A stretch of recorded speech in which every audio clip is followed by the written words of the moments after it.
마가복음 1장 16절부터 20절 말씀. 갈릴리 해변으로 지나가시다가 시몬과 그 형제 안드레가 바다에 그물 던지는 것을 보시니 그들은 어부라. 예수께서 이르시되 나를 따라오라. 내가 너희로 사람을 낚는 어부가 되게 하리라 하시니 곧 그물을 버려두고 따르니라. 조금 더 가시다가 세베대의 아들 야고보와 그 형제 요한을 보시니 그들도 배에 있어 그물을 깁는데 곧 부르시니 그 아버지 세베대를 품꾼들과 함께 배에 버려두고 예수를 따라가니라. 좋은 아침입니다. 네, 성령님께서 오늘 우리 각자에게 필요한 생명의 음성 들려주시는 시간 될 줄로 믿습니다. 자, 오늘 여러분들과 함께 나눌 말씀은 베드로가 전해주는 주님 만난 이야기라는 그런 제목을 가지고 은혜를 나누기 원합니다. 네, 한번 따라해 볼까요? 베드로가 전해주는 주님 만난 이야기.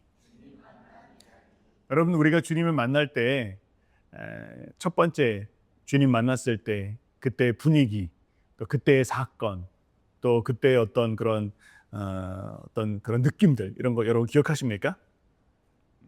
처음 주님을 만났을 때, 또 주님의 부르심을 받았던 때에 아마 그 인상, 또 그 강렬한 분위기, 또 이런 것들 아마 우리 모두가 다 기억할 것입니다. 자, 오늘 저는 여러분들과 함께 우리 베드로, 뭐라고 표현해야 될까? 베드로 사도, 혹은 저는 좀 베드로 굉장히 친근하게 느껴서요. 우리 베드로 형님께서 우리에게 전해주시는 이 따뜻한 내가 주님을 어떻게 만나는 줄 알아? 그 이야기를 여러분들과 함께 나눴으면 좋겠습니다. 기대가 되시죠? 우리는 지금 시리즈 제자 되고 제자 삼기 시리즈를 함께 살펴보고 있습니다. 제자란 무엇인가에 대한 부분들을 깊이 한번 돌아보면서 우리가 제자가 된다는 건 무엇인지, 또 제자를 삼는다는 건 무엇인지, 이런 이야기들을 한번 생각해 보고 있어요. 우리가 지난 한 10주간에 걸쳐서 마태복음을 통해서 마태복음이 이야기하고 있는 제자 되고 제자 삼기에 대한 부분들을 살펴봤는데, 자, 드디어 오늘부터 시작해서는 또 10번에 이어서 마가복음으로 한번 들어가 봅시다. 마가복음을 우리가 제자라고 하는 그런 관점을 가지고 마가복음이 이야기하고 있는 제자됨이란 무엇인지, 또 마가복음이 말하는 제자 삼는 건 무엇인지, 이런 측면들 여러분과 함께 살펴보기로 하네요. 자, 여러분, 마태복음에서 이야기하고 있는 제자와 또 마가복음에서 이야기하고 있는 제자와는 색깔이 굉장히 다릅니다. 우리가 그냥 언뜻 보면 복음서가 이야기하고 있는 거 다 비슷하지라고 느낄 수 있지만요, 그렇지 않아요. 마가복음은 보다, 우리가 혹시 기억나세요? 마가복음이 이야기하고 있는 제자와는 무엇인가? 내면의 혁명입니다. 우리 마음과 심령 가운데 우리의 생각과 가치관을 뒤엎는 내면의 혁명에 대한 이야기들을 마가복음은 많이 이야기하고 있어요. 그래서 마태복음은 어떤 의미에서 봤을 때 좀 정적인 면들이 있습니다. 자, 그런데 이제 오늘부터 들어가는 이 마가복음의 이야기는 굉장히 다른 다이나믹을 느낄 수가 있습니다. 마가복음을 한마디로 이야기한다면 마가복음이 이야기하고 있는 제자와는 우리로 하여금 우리의 손발을 이끌고 십자가로 이끌어내는, 십자가로 가자라고 행동하게 만드는 급진적인 행동, 이런 것들을 느낄 수 있다는 거예요. 그래서 마가복음은 굉장히 다이나믹한 그 호흡이 묻어있고 굉장히 터프함이 묻어있는 그런 복음서다라고 말할 수가 있습니다. 자, 그런데 여러분, 그렇다면 우리가 이런 질문이 들죠. 아니, 왜 같은 복음서인데 마태복음은 왜 그렇고 마가복음은 왜 그런지, 이런 질문들이 들 것입니다. 자, 마태복음에 대한 부분들은 우리가 이제까지 충분히 많이 설명을 했으니까요. 마가복음은 왜 그런지 한번 들어가 봅시다. 자, 마가복음이 이렇게 다른 결을 가지고 있는 데에는 배경이 있습니다. 그 이유가 있다는 거예요. 제가 조금 오늘은 이 마가복음에 대한 제자와 마가복음이 말하고 있는 제자에 대한 부분들을 설명을 앞으로 쭉 길게 이야기를 해야 되니까 좀 서론적인 부분들을 좀 길게 약간 설명할 필요가 있다고 느껴집니다. 자, 마가복음은요, 그냥 이 마가복음의 터프함은 그냥 우연히 쓰여진 게 아니에요. 우연히 나타난 것이 아닙니다. 그건 당시의 어떤 절박함, 또 당시의 상황, 이런 가운데서 쓰여졌던 것을 우리가 기억해 볼 필요가 있어요. 자, 여러분, 우리가 사도행전을 읽어보면요, 또 로마서를 읽어보고 또 사도행전을 읽어보면 우리가 배울 수 있는 것처럼 사도 바울은 자신의 삶의 여정의 마지막 1차, 2차, 3차 전도 여행을 마치고 마지막으로 로마로 압송되어져 갑니다. 그리고 그곳에서 이제 순교를 하죠. 자, 그런데요, 베드로는 어땠을까? 당시에 베드로는 어디 있었을까? 이런 질문들을 우리가 해볼 필요가 있습니다. 큰 기둥이었던 사도 바울, 그리고 또 사도 베드로가 있는데 베드로는 뭘 하고 있었을까? 라고 만약 질문을 해본다면 성경이 이야기하고 있는 것들과 또 그 성경의 외적인 당시의 기록들을 살펴봤을 때 베드로 역시 그의 삶의 마지막을 로마에서 보낸 것으로 보입니다. 당시의 상황은 이렇습니다. 바울은 압송되어서 로마로 끌려갔어요. 그런데 베드로는 자발적으로 자기 발로 들어갑니다. 왜냐하면 당시의 상황이 그랬어요. 교회가 흔들리고 있었습니다. 많은 그런 사도들이, 예수님을 직접 경험했던 사도들이 이미 나이가 들어서 죽고 있었어요. 예수님을 직접 증언할 수 있는 사람들의 수가 줄어들고 있었습니다. 뿐만 아니라 당시에 로마, 우리가 잘 배운 것처럼 로마에도 성도들이 있었어요. 그런데 로마 교회가 가장 그 제국의 중심에 있는 교회이지만 또 잘 믿고 있는 사람들이지만 핍박 가운데로 들어가고 있었습니다. 많은 어려움들이 있었어요. 그런데 바로 그 어려움의 현장 가운데 누가? 이 베드로가 뚜벅뚜벅 발걸음을 향했다는 거예요. 자, 여러분, 저는 이 말씀을 묵상할 때 이 사건들 한번 생각해 볼 때 참 많은 것을 생각해 보게 돼요. 왜냐하면 베드로는 어떤 사람이었어요? 베드로는 예수님을 부인한 사람이었어요. 베드로는 예수님을 모른다고 했던 사람이었습니다. 그런데 그 베드로가 삶의 마지막을 아니야, 난 주님이 간 그 길을 갈 거야 라고 하고 어쩌면 가장 위험한 현장 로마를 향해서 발걸음을 옮겼다는 사실이 저의 마음을 뭉클하게 했어요. 우리가 마가복음을 읽을 때 이 분위기를 느껴야 합니다. 베드로가 그런 상황 가운데에서 지금 이것을 기록했다는 거예요. 아니, 송 선생님, 이 마가복음인데 지금 뭘 말씀하시는 거예요? 왜 베드로의 얘기가 나오죠? 거긴 이유가 있습니다. 베드로가 로마로 갔을 당시에 베드로 옆에 있었던 사람이 있습니다. 누구요? 바로 마가입니다.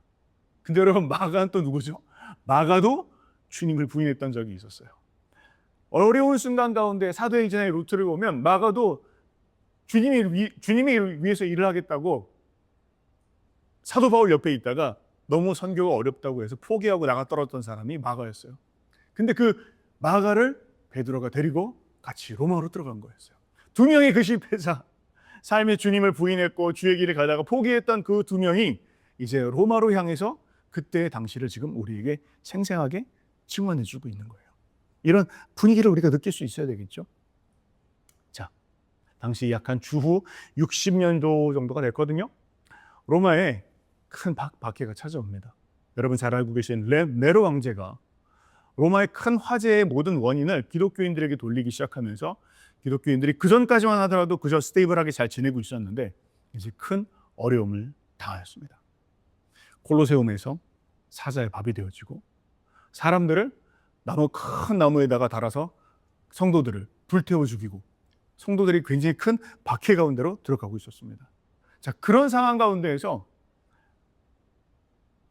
베드로는 성도들에게 뭔가 이야기해야 되는 그런 상황이 되었어요. 방금 말씀드렸던 것처럼 사도들이 많이 죽었다라고 얘기했어요. 또 교회는 아주 그냥 박해라고 하는, 핍박이라고 하는 극심한 그런 현실 가운데로 들어가고 있었습니다. 그 상황 가운데에서 베드로는 성도들에게 어떻게 이야기해야 될 것인가? 어쩌면 그는 깊이 고민했을지 모르겠습니다. 한마디로 이야기하면 마가복음이 이야기하고 있는 예수님, 아니 더 정확하게는 제가 이 설명을 안 드렸군요. 베드로가 그런 상황 가운데 있을 때 베드로는 아람어를 쓰는 사람이었잖아요. 그런데 로마는 어디예요? 로마는 헬라말을 쓰고 있습니다. 혹은 라틴말을 쓰고 있었습니다. 언어가 달랐어요. 그래서 아마 베드로 옆에서 마가가 통역을 해주었을 것이다. 학자들은 이렇게 이야기합니다. 자, 그런 상황 가운데서 성도들이 베드로에게 요청합니다. 베드로 스승이요, 우리에게 예수님에 대해서 증언해 주십시오. 당신도 이제 나이가 들고 사도들도 많이 나이가 들었는데 이제 예수님이 어떤 분이셨는지, 그분이 어떤 일을 해가셨는지 우리가 그분께서 가르치신 그 가르치심을 듣고 싶습니다. 알려주십시오. 특별히 할 수만 있다면 기록으로 남겨주십시오. 아마 이런 요청을 했던 것 같아요.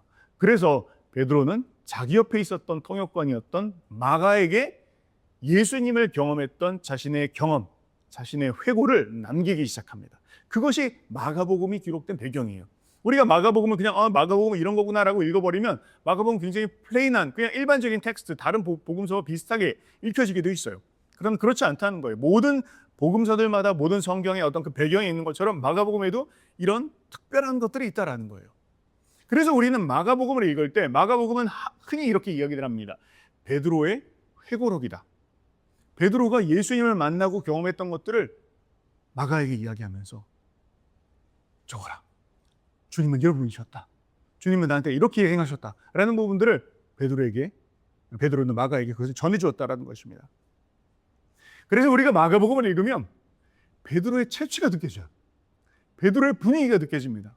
여러분, 베드로는 누구였죠? 어부였어요. 그는 터프한 사람이었습니다.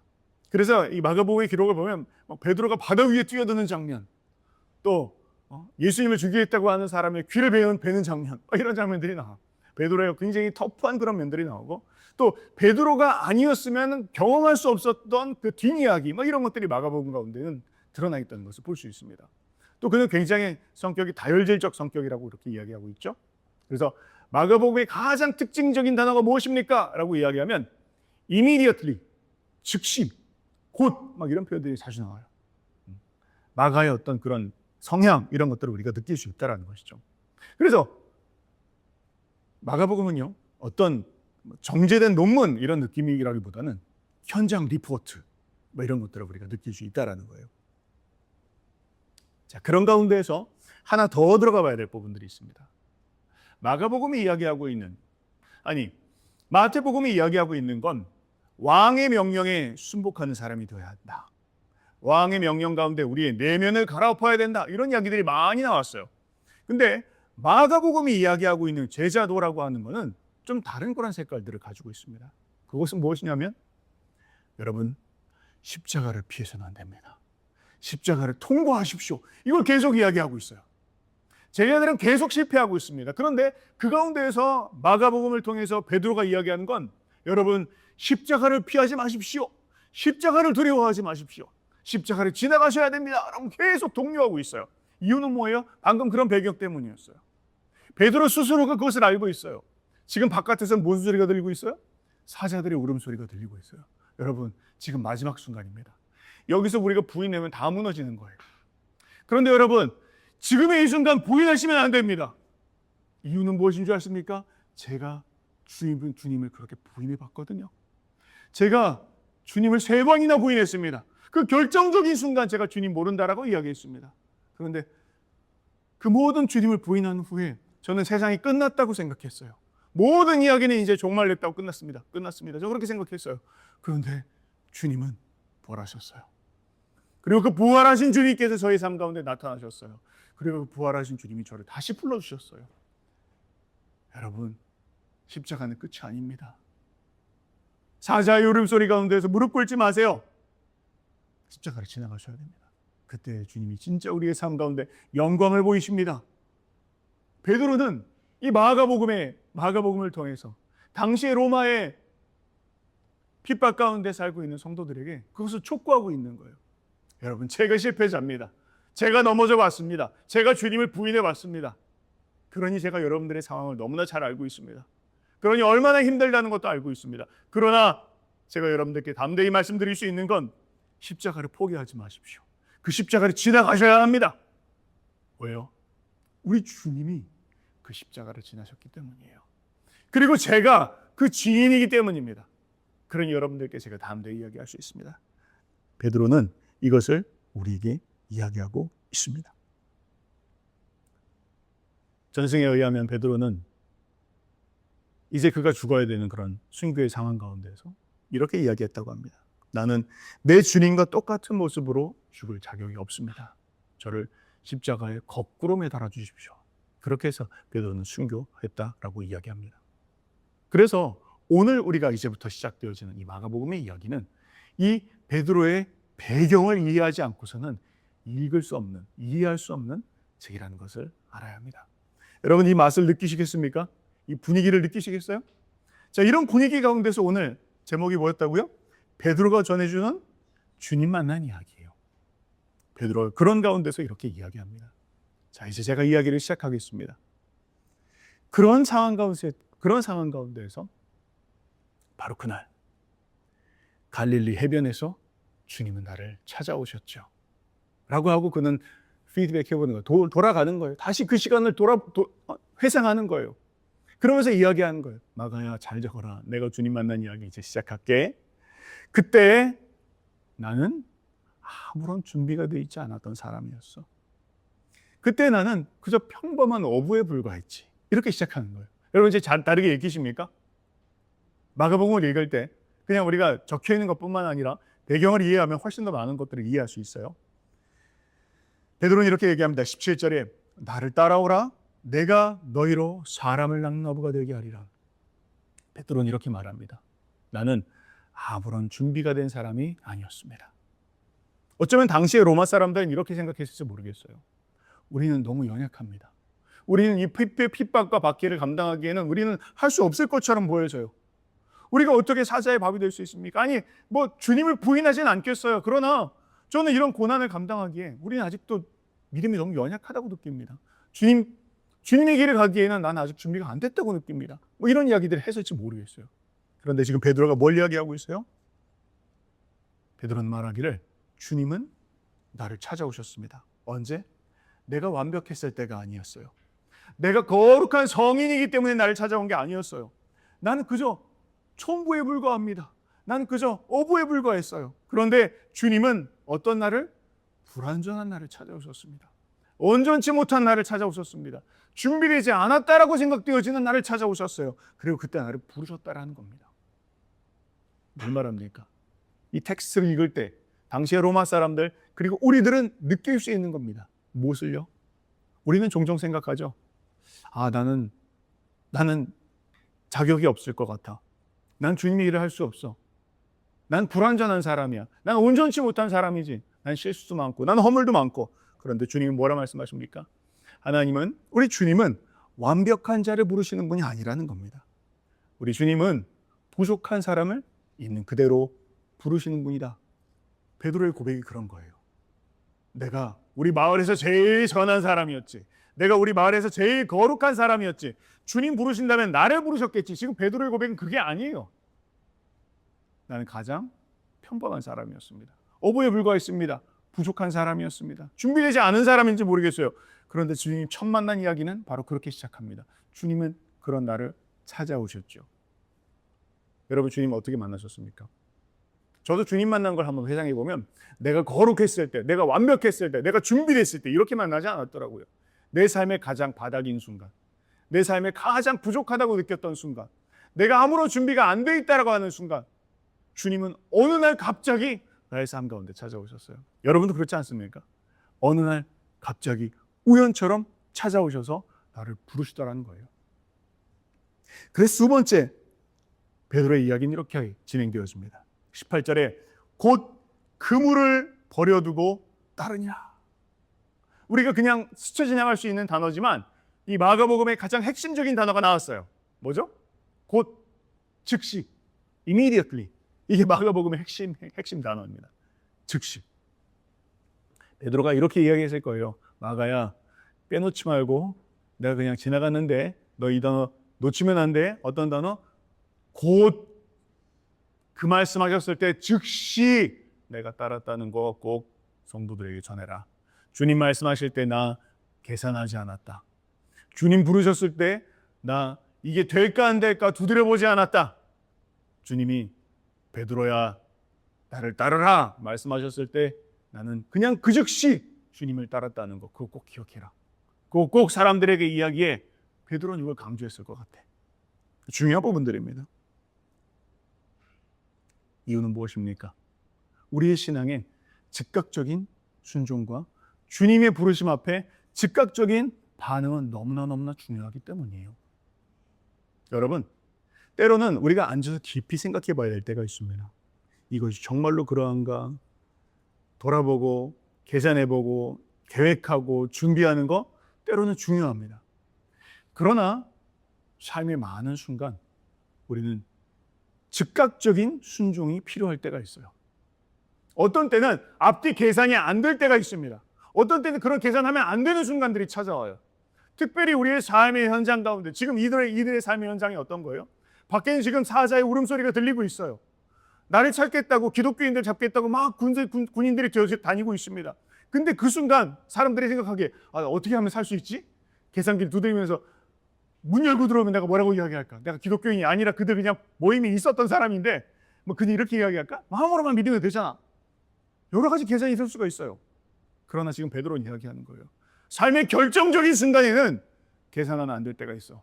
그때는 즉각적으로 주님 앞에 반응해야 될 때가 있어. 사자의 울음소리 앞에서 내가 이렇게 하면 살 수 있을까? 저렇게 하면 내가 살 수 있을까? 그 생각하면 너 결국엔 믿음에서 무너진다는 거 기억해라. 어떤 순간에는 순종하고 따라가야 될 때가 있잖아요. 매 순간 우리가 주님께 나에게 이해시켜 주세요 라고 이야기할 수 없을 때가 많다는 겁니다. 주님, 난 계산이 되어야 됩니다. 난 이해가 돼야 되겠어요. 이것이 우리 믿음을 가로막을 때가 있다는 걸 지금 이야기하고 있어요. 베드로는 이야기합니다. 주님이 나를 부르셨을 때 나는 곧 따랐다. 난 즉각 순종했다. 주님은 이게 우리에게 이것을 알려주고 계십니다. 우리는 정탐꾼 이야기를 잘 알고 있습니다. 하나님께서 가나안 땅에 이스라엘 백성들을 들이실 때 말씀하시기를 들어가라 가나안 땅으로. 왜? 그 때도 하나님의 것이에요. 때도 하나님의 것이고 방법도 하나님의 것이고 승리도 하나님의 것이에요. 하나님은 이미 그들에게 가라고 말씀하시면 그 일이 이루어질 일이었어요. 그런데 이스라엘 백성들이 요청합니다. 아니요, 그래도 한번 정탐하고 가볼 수 있게 해주십시오. 어떤 사람들인지 한번 보고 우리가 한번 들어갈 수 있게 해주십시오. 보면 뭐해 사실은. 들어가면 이길 수 있는 건데. 그런데 그들이 한번 보고 우리가 해보겠습니다. 이렇게 이야기했어요. 하나님께서 그래? 그럼 한번 들어가 보지. 들어가서 한번 봐라 라고 이야기했는데 그들이 들어가서 40일 동안 정탐하고 난 후에 내린 결론은 나는 못하겠습니다 였어요.